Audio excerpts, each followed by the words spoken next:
made up of a series of experiences and interactions. It is our relationships, our stations in life, our traumas, our failures, our successes, which shape who we are as individuals and how we relate to each other. Putting all of this together, we often refer to life as a journey. Using the metaphor of journey to describe our life experiences, while it could be argued it's a bit overused, is fitting and it works well. Journeys often leave a lasting impact on us. A journey can encompass anything from new people and cultures to seeing God in new ways. The most impactful journeys transform us, and they change how we understand and see the world. I could stand here and tell you about some of the journeys in my life which have left a profound impact on me. Journeys like traveling to the Baltic states with a group from seminary, my trip to the Holy Land a couple of years ago when I walked along the same paths as Jesus, or even driving out to Colorado to spend 2 weeks with my family of rest and relaxation. What I'm discovering, though, as I age and hopefully become a little bit wiser, is that it's the micro journeys of our lives that are just as important, if not more so at times. Routine runs have become a huge part of my journey. It feels good to lace up my shoes and head out to my old and comfortable and worn paths. As I make my way to the start of my route, I eagerly anticipate what will happen during my run. Though things may appear the same, so many variables change each time I head out for my run. The weather's different, new people are out, the critters that I enjoy watching so much change from day to day. But most importantly, my conversations with God on each run are unique. And by the time I am finished, I am a different person. I suspect that Jesus' family eagerly anticipated their journey up to Jerusalem every year to celebrate the Passover feast. I imagine, just as when we do when we head off for a trip, there was much thought and preparation taken before leaving. Packing for the trip likely consumed their time. Clothes needed to be chosen, food needed to be prepared, and other essential items coordinated for the days-long journey ahead. I wonder if there was comfort in traveling the same route year after year and knowing what to expect. I wonder what types of conversations held their attention as they journeyed along together. Did they talk about their children or perhaps their trade? Maybe they engaged in town gossip along the way. Did they share their hopes and their dreams and their struggles? And I'm curious if they may have reminisced about previous years' pilgrimages. Perhaps they reflected on God's faithfulness and deliverance as they made their way to the festival. As comforting as all of this can be, what happens when the journey is thrown off course and the unexpected occurs? As they did every other year, the group began to return to Nazareth at the conclusion of the festival. But this year wasn't like every other year. Assuming that Jesus was with the group, Mary and Joseph accompanied the caravan as they made their way back home. It's Jesus who changed the expectations and interrupted the rhythm of the journey when he stayed behind to go to the temple. Life is full of unexpected experiences and interruptions that throw us off our rhythm. Strong emotions can be the norm when our lives feel out of control. Illness, job loss, breaking of relationships, and so much more can lead us blindsided and feeling discouraged and angry. Mary and Joseph were frantic when they realized Jesus was not with them. And as a parent, this is something I can certainly relate to and empathize with. I imagine they had knots in their stomachs and weren't able to eat. And I wonder if in an effort to reduce Mary and Joseph's anxiety and fears, their friends may have attempted to placate them by saying, "Don't worry, everything's going to be okay." And if that happened, I wonder if Mary and Joseph wanted to scream, "But everything may not be okay. Something terrible could have happened to our son." The unexpected of life can seem all-consuming. When crisis hits, survival is the only option. Emotions can be bigger, or sometimes even numb while we're in crisis. Daily and mundane tasks, which normally don't occupy much of our thought, can feel monumental. life can be overwhelming. This past winter, the Westerville community was hit with the unexpected deaths of 2 police officers while on duty. To say this was traumatic would be an understatement. Our community was thrown into a cycle of grief, anger, disillusionment, and a whole host of other emotions. The community was drawn together to support those who serve as first responders through prayer vigils and community services of remembrance.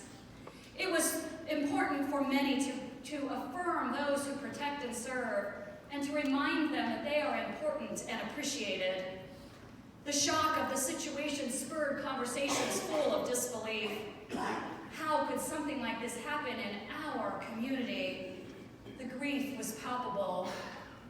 Being a pastor, one of your pastors, is such a great privilege.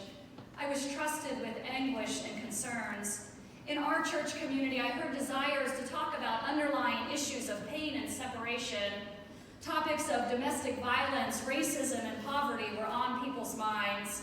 You wanted to know how we as a community could address these better and work toward a more peace-filled community. As I participated in events and meetings within the broader community, I heard your voices echoed from outside of our church walls. To everyone, caring for the community was important.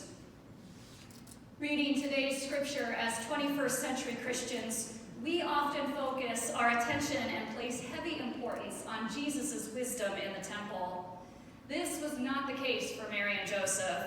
They were not impressed with his clever questions, his reasoning abilities, or his capacity to understand.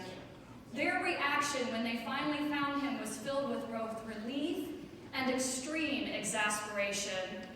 While others were amazed, Mary and Joseph scolded him. "Child, why have you treated us like this? We've been searching for you in great anxiety." Now, if Jesus had been my child and responded to me the way he responded to his parents by saying, "Why were you searching for me? Didn't you know I was in my Father's house?" we probably would have exchanged a couple of words.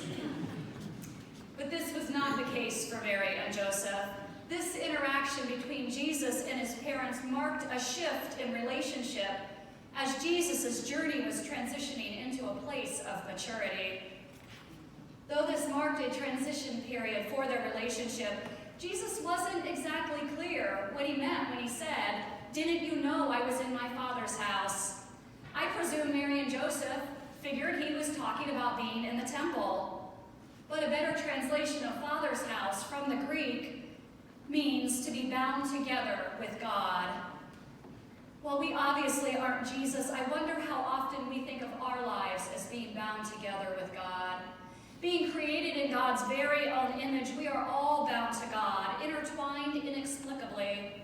God, who brings us breath and life, is woven through every moment of every experience in our life journey.